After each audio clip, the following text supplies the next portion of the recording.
Good day to our panelists and our audience. Welcome for today's panel discussion. I'm your moderator, and my name is Ralph Ray Seymour. We would like to introduce to you a few topics that will be discussed in our panel. Firstly, we will talk about the Kawasan Falls and the Scandinavian Trail. We will also explain why this area needs to be protected. Then the relationship of ecotourism and conservation areas will also be discussed.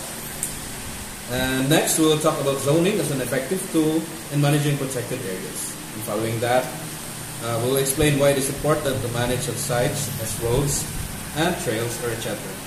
And lastly, sustainable versus non-sustainable tourism will also be discussed. I hope you'll find our panel useful and that you will enjoy our discussion. Thank you very much. First panelist, we have Ms. Kyra. So, hello everyone. My name is Kyra Beltran. So, Ruby and I were asked to do the first one, which is the task was to provide an example of a protected landscape or seascape and discuss why protecting this type of area is important. So, we have chosen the Kawasan Falls area and its Scandinavian Trail. Okay, Kyra, I have a question for you.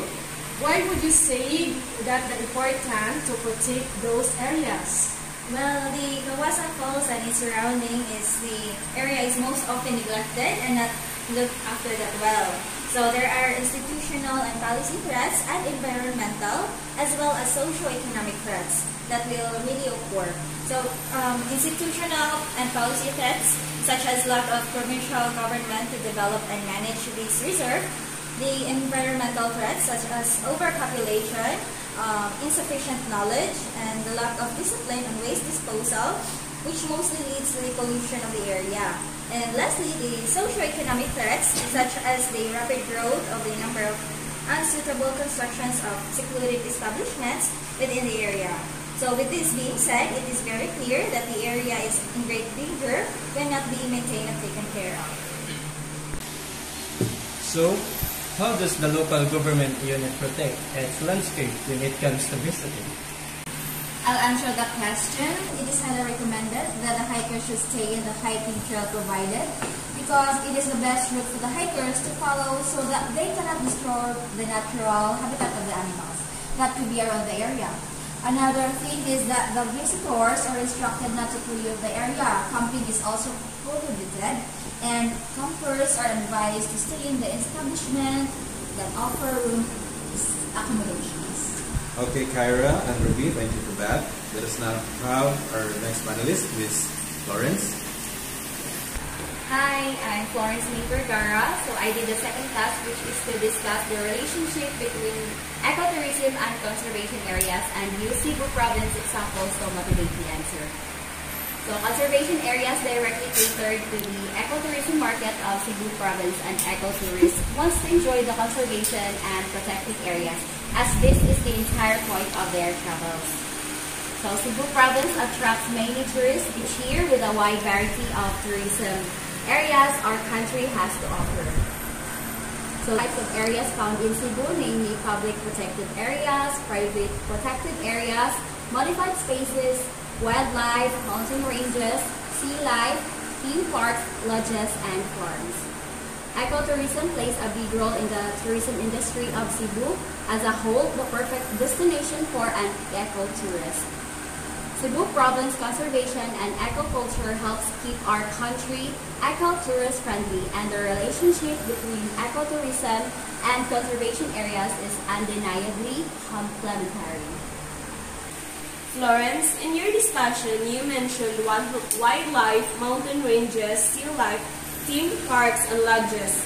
My question is, what type of accommodation we get in Cebu under those areas? Accommodations under those areas mentioned, we have Danao Adventure Park, Cebu Ocean Park, Anjum World Theme Park, Argao Nature Park and Zoo, Buhi Eco Farm, Bajan Delegate Highlands, and also multiple marine sanctuaries surrounding the whole province. Thank you, Florence. And now let's proceed to our next panelist, Ms. Lorimi. Good day to you. My name is Lorimi Jane Paras. The question for me was, how zoning can be used as an effective tool in managing protected areas, and explain. So zoning is an important factor which will protect parks, land land, sea, and ecosystem. It can help prevent the protected areas from not reaching their goals. For more protected areas, should incorporate zoning because there is currently the lacking of zoning procedures, especially in developing areas. Protected areas can be managed through zoning by evaluating multiple land attributes, achieving sustainable goals, and allowing for high-density developments. Zoning can be used as protective tool by using strategies such as traffic limitations, stopping people from accessing certain parts in recreational areas in order to maintain natural soundscape. Noise reduction programs should be given. Zoning can manage protected areas by using an approach called zoning with satellite images. May I ask, what does zoning with satellite image refer to? Zoning with satellite images allows us to see large areas of land and differentiate it. Thanks, Lormi. Now let's have the next panelist, Mr. Alfred Lorita. Hello everyone, I am Alfred Lorita. The question that I got was, what is the most important thing to do in managing sites? I have wrote that the natural area tourism or ecotourism, as well call it, relies on major highways and roads.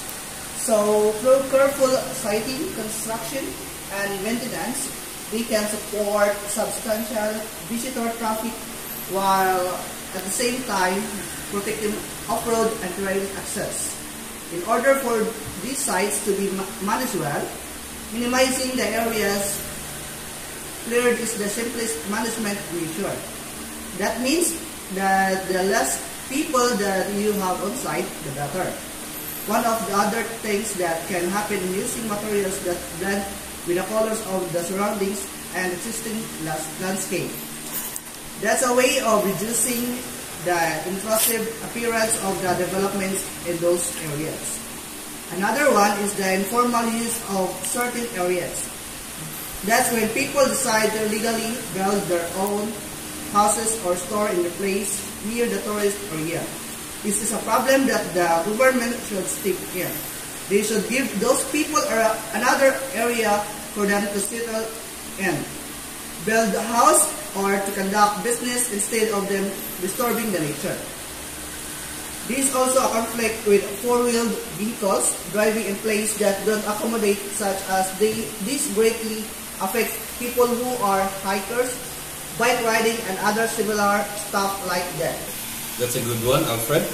Now for the last topic, let's have Miss Vanessa. Hello everyone, my name is Vanessa Yusores. My task was to discuss the sustainable versus non-sustainable tourism behaviors. First, I am going to give a definition of each and give examples as well. Sustainable tourism. The aim of sustainable tourism is to increase the benefits and reduce the negative impacts to the nature and its resources. This can be achieved by the following: protecting the natural environments, wildlife, and natural resources when developing and maintaining tourism activities.